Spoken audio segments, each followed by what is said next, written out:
ಎಲ್ಲರಿಗೂ ನಮಸ್ಕಾರ. ಶ್ರೀ ಮುನೇಶ್ವರ ಸ್ವಾಮಿ ಮತ್ತು ಶ್ರೀ ಚೌಡೇಶ್ವರಿ ಅಮ್ಮನವರ ಟ್ರಸ್ಟ್, ಮಜರಾವಸಳ್ಳಿ, ದೊಡ್ಡಬಳ್ಳಾಪುರ. ಕೆಲವೊಬ್ರು ಕೇಳ್ತಾ ಇದ್ರು, ಗುರುಗಳೇ ಜ್ಯೋತಿಷಿಗಳಾಗಿದ್ದೀವಿ ಅಥವಾ ಒಂದು ದೇವಸ್ಥಾನದಲ್ಲಿ ಅರ್ಚಕ ವೃತ್ತಿ ಮಾಡ್ತಾ ಇದ್ದೀವಿ, ಯಾವುದೇ ರೀತಿ ಜನ ಆಕರ್ಷಣೆ ಆಗ್ತಾ ಇಲ್ಲ, ಬಂದಂಥ ಭಕ್ತಾದಿಗಳಿಗೆ ನಾವು ಏನು ಮಾಡಿಕೊಟ್ರು ಫಲ ಕಾಣಿಸ್ತಾ ಇಲ್ಲ, ಅದಕ್ಕೋಸ್ಕರ ಯಾವ್ದನ್ನ ಸಾಧನೆ ಇದ್ರೆ ಹೇಳಿ ಗುರುಗಳೇ, ಆ ಸಾಧನೆ ಮಾಡೋದ್ರಿಂದ ನಮಗೆ ಜನಾಕರ್ಷಣೆನೂ ಆಗಬೇಕು, ಬಂದಂಥವ್ರು ಒಳ್ಳೇದಾಗಬೇಕು ಅಂತ ಕೇಳ್ತಾ ಇದ್ರು. ಅಂಥವ್ರಿಗಾಗಿ ಈ ವಿಡಿಯೋನ ಮಾಡ್ತಾ ಇದ್ದೀವಿ. ಈ ಸಾಧನೆಯನ್ನ ಜ್ಯೋತಿಷಿಗಳು ಮಾಡ್ಬೋದು, ಅರ್ಚಕರು ಮಾಡ್ಬೋದು, ಅಥವಾ ಸಾಧನಾ ಮಾರ್ಗದಲ್ಲಿ ಇರುವಂತಹ ಪ್ರತಿಯೊಬ್ಬರು ಸಮೇತ ಈ ಸಾಧನೆಯನ್ನ ಮಾಡ್ಬೋದು. ಯಾವ ಸಾಧನೆ? ಮೋಹಿನಿ ಸಾಧನೆ. ಈ ಮೋಹಿನಿ ಸಾಧನೆ ಯಾವ ರೀತಿ ಇರುತ್ತೆ, ಯಾವ ರೀತಿ ಮಾಡಬೇಕು, ಈ ಮೋಹಿನಿ ಸಾಧನೆಯಿಂದ ನಮಗೇನು ಲಾಭ ಆಗುತ್ತೆ, ಇದರಿಂದ ತೊಂದರೆ ಏನಾಗುತ್ತೆ, ಇಷ್ಟು ನೀವು ತಿಳ್ಕೊಂಡು ಮಾತ್ರ ಈ ಸಾಧನೆಗೆ ಕೈ ಇಡಬೇಕು. ನಾವು ಈ ವಿಡಿಯೋದಲ್ಲಿ ಯಾವುದೇ ರೀತಿ ಮಂತ್ರ ಆಗಲಿ ಮತ್ತೊಂದಾಗಲಿ ಕೊಡ್ತಾ ಇಲ್ಲ. ಮೋಹಿನಿ ಸಾಧನೆ ಕುರಿತು ಅದರ ವಿಧಿವಿಧಾನ ಮತ್ತು ಅದರಿಂದ ಆಗುವ ಲಾಭ ಮತ್ತು ನಷ್ಟ ಎರಡನ್ನೂ ತಿಳಿಸ್ತಾ ಇದ್ದೀವಿ. ಈ ಮೋಹಿನಿ ಸಾಧನೆ ಯಾವಾಗ ಮಾಡಬೇಕು, ಯಾವ ಸಮಯದಲ್ಲಿ ಮಾಡಬೇಕು ಅಂದ್ರೆ ಇದನ್ನ ರಾತ್ರಿ ಸಮಯದಲ್ಲಿ ಮಾತ್ರ ಮಾಡಬೇಕು.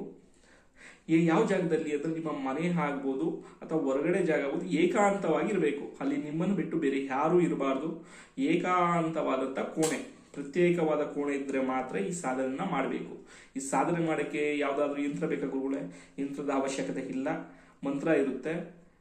ಈ ಮಂತ್ರನ ಒಂದು ಕನ್ನಡಿ ಮುಂದೆ ದೀಪದ ಬೆಳಕಿನಲ್ಲಿ ಮಾಡಬೇಕು.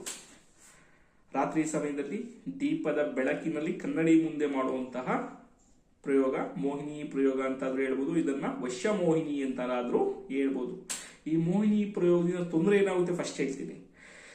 ಮೋಹಿನಿ ಪ್ರಯೋಗ ನೀವು ಸರಿಯಾದ ರೀತಿ ಮಾಡದೇ ಇದ್ದ ಪಕ್ಷದಲ್ಲಿ ನಿಮ್ಮ ದೇಹ ಕ್ಷೀಣ ಆಗ್ತಾ ಇರುತ್ತೆ, ರಕ್ತ ಕ್ಷೀಣ ಆಗ್ತಾ ಇರುತ್ತೆ. ನಿಮ್ಮ ದೇಹದಲ್ಲಿ ರಕ್ತ ಆಗ್ಬೋದು, ನಿಮ್ಮ ದೇಹ ಆಗ್ಬೋದು ಕ್ಷೀಣ, ಸ್ವಲ್ಪ ದಿನೇ ದಿನೇ ದಿನೇ ದಿನೇ ಕ್ಷೀಣ ಆಗ್ತಾ ಇರುತ್ತೆ, ಶೀಘ್ರ ಸ್ಖಲನ ಆಗ್ತಾ ಇರುತ್ತೆ. ಆದ್ದರಿಂದ ಈ ಮೋಹಿನಿಯನ್ನು ತಾಯಿ ರೂಪದಲ್ಲಿ ಮಾತ್ರ ನೀವು ಆರಾಧನೆ ಮಾಡಿ. ತಾಯಿ ರೂಪ ಬಿಟ್ಟು ಬೇರೆ ರೂಪದಲ್ಲಿ ಬರ್ತೀನಿ ಅಂದ್ರೂ ಸಮೇತ ಇದನ್ನ ನೀವು ಆರಾಧನೆ ಮಾಡಕ್ಕೆ ಹೋಗ್ಬೇಡಿ. ನೀವು ದೀಕ್ಷೆಗೆ ಮಂತ್ರೋಪದೇಶ ಪಡೆದು ಕೂತ್ಕೋಬೇಕಾದ್ರೆ ತಾಯಿ ರೂಪದಲ್ಲಿ ಮಾತ್ರ ಬಾ ಅಂತ ಮಾತ್ರ ಅನ್ಕೊಂಡು ನೀವು ಆ ತಾಯಿನ ಆರಾಧನೆ ಮಾಡಿ.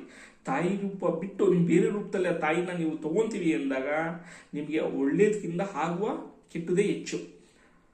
ಯಾಕೆಂದ್ರೆ ಇದು ಬರೀ ನಿಮ್ಗಲ್ದಿರ ನಿಮ್ಮ ಕುಟುಂಬಕ್ಕೂ ಸಮೇತ ಸಮಸ್ಯೆ ಮಾಡುತ್ತೆ. ಆದ್ರಿಂದ ಈ ವಶಮೋಹಿನಿಯನ್ನು ತಾಯಿ ರೂಪದಲ್ಲಿ ಆರಾಧನೆ ಮಾಡಿ ಅದನ್ನ ಒಲಿಸ್ಕೊಳ್ಳಿ. ಏಕೆಂದ್ರೆ ಉದಾಹರಣೆ ಹೇಳ್ಬೇಕು ಅಂದ್ರೆ ತಾಯಿ ರೂಪದಲ್ಲಿ ಆರಾಧನೆ ಮಾಡಿದಂಥವ್ರಿಗೆ ಅಮೃತ,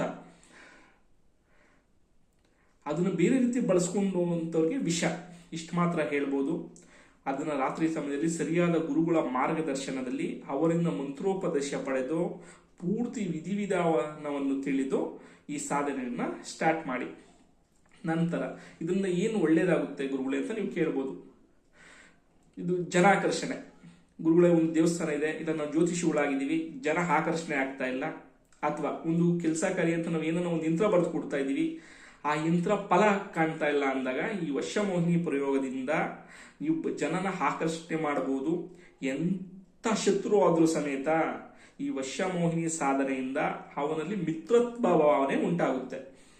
ಉರುಳೆ ಅವ್ರಿಗೂ ನಮ್ಗೆ ಆಗ್ತಾ ಇಲ್ಲ, ವರ್ಷಗಳು ಆಗೋಯ್ತು, 2 ವರ್ಷ ಆಯ್ತು ಮಾತಾಡಿ, ಅವ್ರು ಮಾತಾಡಬೇಕು.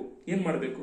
ಈ ವಶಮೋಹಿನಿ ಪ್ರಯೋಗದಿಂದ ಶತ್ರುತ್ವ ಕಳೆದು ಎಲ್ಲರೂ ಮಿತ್ರತ್ವರಾಗಿ ಆಕರ್ಷಣೆ ಆಗ್ತಾರೆ. ಕೆಲವೊಬ್ರು ಎಷ್ಟು ಜಮೀನು ವಿಚಾರವಾಗಿ ಕೇಸ್ಗಳು ನಡೀತಾ ಇದೆ, ಹಣಕಾಸಿನ ಸಮಸ್ಯೆಯಿಂದ ವೈರಿಗಳಾಗಿದ್ದೀರ, ಅಂಥವ್ರು ಸಮೇತ ಈ ವಶಮೋಹಿನಿ ಸಾಧನೆಯಿಂದ ಅದನ್ನ ನಿವಾರಣೆ ಮಾಡ್ಕೊಬಹುದು. ಇದರಿಂದ ಯಾವುದೇ ರೀತಿ ಆರೋಗ್ಯ ಸಮಸ್ಯೆ ಆಗ್ಬೋದು, ಕುಟುಂಬದಲ್ಲಿ ಕಲಹ ಆಗ್ಬೋದು, ಪ್ರತಿಯೊಂದನ್ನು ನಿವಾರಣೆ ಮಾಡಬಹುದು. ಆದರೆ ಇದನ್ನ ತಾಯಿ ರೂಪದಲ್ಲಿ ಸಾಧನೆ ಮಾಡಿದಾಗ ಮಾತ್ರ ನಿಮಗೂ ಅನುಕೂಲ ಆಗುತ್ತೆ, ನಿಮ್ಮ ಕುಟುಂಬಕ್ಕೂ ಒಳ್ಳೇದಾಗುತ್ತೆ. ಅದು ಬಿಟ್ಟು ನೀವು ಇದನ್ನ ಕೆಟ್ಟದಕ್ಕೆ ಬಳಸ್ಕೊಂತೀವಿ ಅಂದಾಗ ಅದು ಕೆಟ್ಟದೇ ಮಾಡುತ್ತೆ. ಈ ಸಾಧನೆಯಿಂದ ಅಷ್ಟಕರ್ಮಗಳನ್ನು ಸಮೇತ ನೀವು ಮಾಡಬಹುದು. ಅಷ್ಟಕರ್ಮಗಳು ಅಂತ ಎಷ್ಟೋ ಜನಕ್ಕೆ ಗೊತ್ತಿಲ್ಲ, ಎಷ್ಟೋ ಜನಕ್ಕೆ ಗೊತ್ತಿದೆ. ಇಲ್ಲಿ ಆ ವಿಚಾರ ಬೇಡ. ಅಷ್ಟಕರ್ಮಗಳನ್ನು ಸಮೇತ ಈ ಸಾಧನೆಯಿಂದ ಮಾಡಬಹುದು. ಆದಷ್ಟು ಈ ಸಾಧನೆಯಿಂದ ತಾಯಿ ಆಶೀರ್ವಾದದಿಂದ ಒಳ್ಳೆಯದನ್ನೇ ಮಾಡಿ, ಕೆಟ್ಟದನ್ನು ಯಾವುದೇ ರೀತಿ ಮಾಡಕ್ಕೆ ಹೋಗ್ಬೇಡಿ. ಇಷ್ಟು ಮಾತ್ರ ಹೇಳ್ತಾ ಇದೀವಿ. ಇದ್ರ ಜೊತೆಯಲ್ಲಿ ಸಾಧನೆಯ ಸಮಯದಲ್ಲಿ ಯಾವುದೇ ರೀತಿ ಇನ್ನೊಬ್ರು ನೀವು ಪ್ರಚಾರ ಮಾಡೋದಾಗ್ಲಿ ಮತ್ತೊಂದು ಮಾಡಬೇಡಿ. ಸರಿಯಾದ ಗುರು ಆಗಿರಬೇಕು, ಅವ್ರ ಮಾರ್ಗದರ್ಶನ ಕರೆಕ್ಟ್ ಆಗಿರಬೇಕು. ಆಗಿದ್ದಾಗ ಮಾತ್ರ ನೀವು ಈ ಸಾಧನೆಗೆ ಕೈ ಇಡಿ.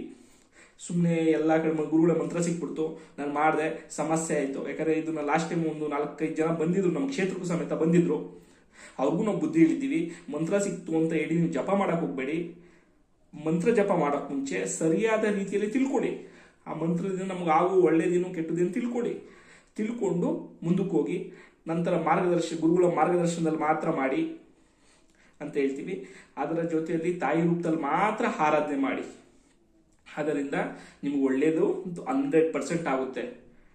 ಒಂದು ಆಕರ್ಷಣೆ ಆಗ್ಬೋದು, ಒಂದು ಜಮೀನು ವಿಚಾರ ಆಗ್ಬೋದು, ಶತ್ರುಗಳು ಮಿತ್ರತ್ವರಾಗ್ತಾರೆ. ಯಾವುದೇ ರೀತಿ ಶತ್ರುಗಳು ಇರ್ಬೋದು, ಆ ಶತ್ರುಗಳು ಸಮೇತ ಈ ಸಾಧನೆಯಿಂದ, ಆ ತಾಯಿಯ ಆಶೀರ್ವಾದದಿಂದ ನಿಮಗೆ ಮಿತ್ರರಾಗಿ ಕೆಲಸ ಮಾಡಿಕೊಡ್ತಾರೆ. ಎಲ್ರಿಗೂ ಒಳ್ಳೇದಾಗ್ಲಿ, ಶುಭವಾಗ್ಲಿ.